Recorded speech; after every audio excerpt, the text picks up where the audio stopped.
Are you struggling to learn your students' names, or maybe you're just looking for a faster, easier way to do it? Let me show you 8 techniques I use to learn my students' names really quickly.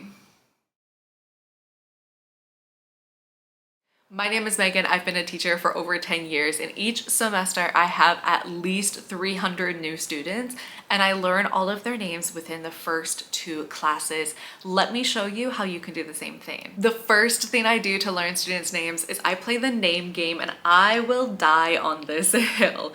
The name game is a super simple game. Basically, each student in the classroom will stand up, say their name, sit down. But they all have to remember the names of the students who came before. Now, I made an entire video on how to play this and how to make sure that it goes really smoothly. So if you want to watch the full video, I've linked it down below. There's also a blog post if you just want to read about it. But this game at the very beginning of my semester helps me so much because it just takes a few minutes, and during that time, I'm able to see all of the students stand up, say their names, and hear their names again and again and again, and continuously match the name with the face. And when I play this on the first day of class, I usually am able to remember about 80 to 90% of the students' names, and then I just use some other techniques to fill in the gaps and fill in the ones that I've forgotten. The second thing I do is always make sure that my rosters are ready for the first day of class. After we play the name game, I have students write down their English names next to their official names, and I use that roster to make sure I've got all the students down. If I'm able to see their names, that usually helps me remember. This also clears up any confusion. For example, I just had a student who said her name was Cassie, but because she couldn't pronounce the TH correctly, she had actually written down that her name was Kathy. So just seeing everyone's names in writing really helps. Then I am able to take that roster home with me on the same day and run through the names and see if I can remember their faces.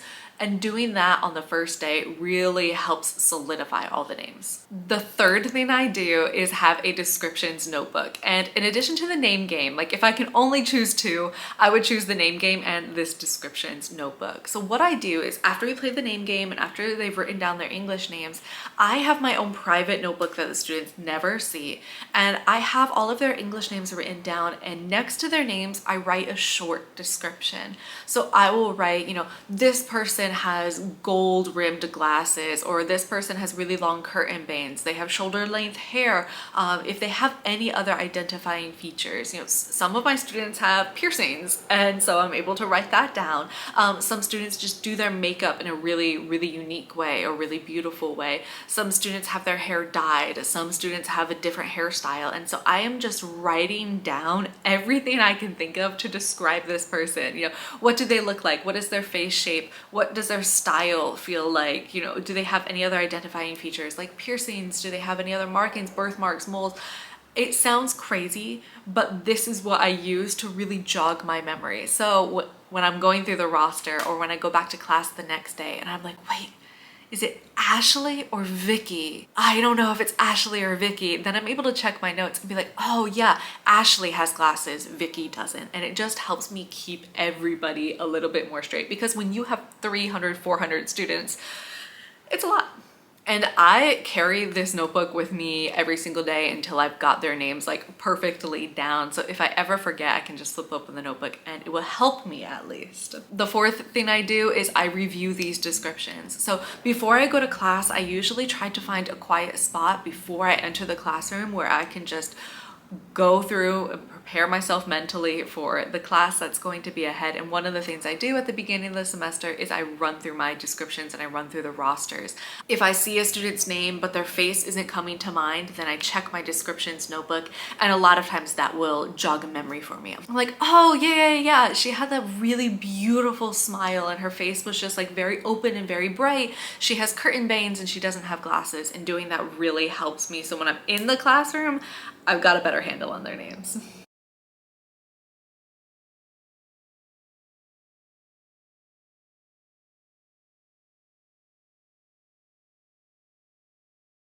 Number 6 is also a really sneaky one, and this is using their homework to review their names. So usually I will assign really simple, easy homework the first few weeks of class for the sole purpose of learning their names. Of course, they're doing the homework. It's useful homework. It's not busy work, but I will have the students write their English name at the top of their homework, and then I don't have the students turn in their homework. Instead, for these super simple assignments, I walk around the room and check it that way.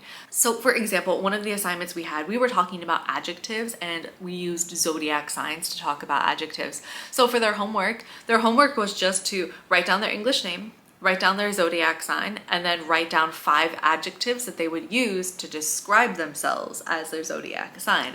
And so that's really simple, really fast, easy to check. I just walk around the room. And so if there is a student that I walk up to and I'm like, wait, I don't remember her name. Oh, I don't remember. Or maybe I'm a little bit confused. I'm like, is it Ashley or is it Vicky? I'm able to see their English name written right there on the paper. I don't have to ask them. I don't have to guess incorrectly. It's just written right there. And then I'm like, okay, Ashley. Ashley is the one with the gold framed glasses. Okay, I've got it. And it really just helps solidify those ones I'm feeling a little bit iffy about. Like I said, when I play the name game, I usually know the majority of the students. It's these little ones that are a little bit confusing, or I maybe forgot, that slip through the cracks, and all of these things help with that. So having really simple homework assignments and just walking around and checking their homework assignments really help, because then I'm able to see their English name written down and then look them in the eye. And again, I'm doing that name face matching again and again and again. Tip number 7 is super easy, and that's just to review the names with the students. So I'll often walk around and I'll be like, okay, let me see if I can remember your names, before class starts or during a break, and I'll just be like, it's Ruby and Ashley and Judy, right? And if I'm wrong, usually the students are fine and they'll correct me and they'll say, no, my name's not Ashley, I'm Vicky. And I'll say, oh no, I'm so sorry. Okay, Vicky, I'll remember next time.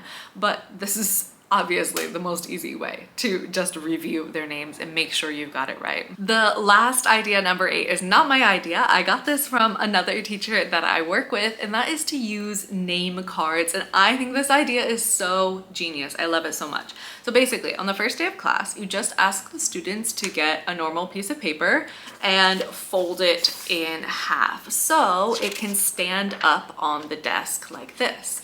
Then you just ask the student to write their English name on the card. Then each week when they come to class, they can pull out their name card and just set it on the desk in front of them. I have students just put this inside their textbook, so when they come to class, they know to just put up their little name card, and there you go. It's so genius. I love this idea so much, because not only is this useful if I forget their names, I forget if it's Ashley or if it's Vicky, I can just look at their name cards, but this also is another really great way for me to be constantly matching the names with the faces, when students are chatting with their partner during a discussion, or we're listening to some audio, or students are writing down vocabulary words. Instead of me just doing nothing or just watching the students, I'm able to go through the names and continuously be matching the names and the faces. I don't have students do this for the entire semester, but usually I'll do it for the first 2 weeks of class, usually, until I've got their names really, really down. It's a simple, easy way, and it's kind of fun too. You can have students customize this as well and ask them to draw something on the name card that tells me a little bit about themselves. So I've had students draw a dog on their thing because they want to tell me about their dog that they have back home, or they'll write their favorite superhero or their favorite movie or their favorite snack, or they'll just doodle on the pieces of paper. And it's really fun because not only do I get to remember their names, but it's a really great conversation starter, which is good at the beginning of the semester. If you don't know each other yet, this is a really great thing to give you something to talk about. So those are my 8 ways to remember students' names. If I had to choose, I would say number 1, the name game. This helps me so much learn their names right off the bat.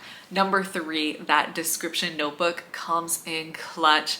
But then I also really love this idea, and if I have to choose the most effortless, it's definitely the name cards. Just have students remind you of what their name is, and minimal effort on your part, which at the beginning of the semester, when you have so much going on, minimal effort is definitely helpful. If you have any questions, leave them in the comments below. If you have a genius idea that I didn't mention, something that you've used in your own classroom, please leave it in the comments below as well, because we can always be learning from each other. Maybe I'll discover a really good thing that I can use in my classes as well. Whether you have 20 new students to learn or if you have 400, good luck learning everybody's names. Hopefully it will be effortless and not be one more thing that you have to feel stressed about at the beginning of the semester. If you'd like to check out the website for more tips and ideas, you can definitely do that at atlasteachingesl.com. You can also come back for weekly videos. That's all for today. I'll see you next time. Bye.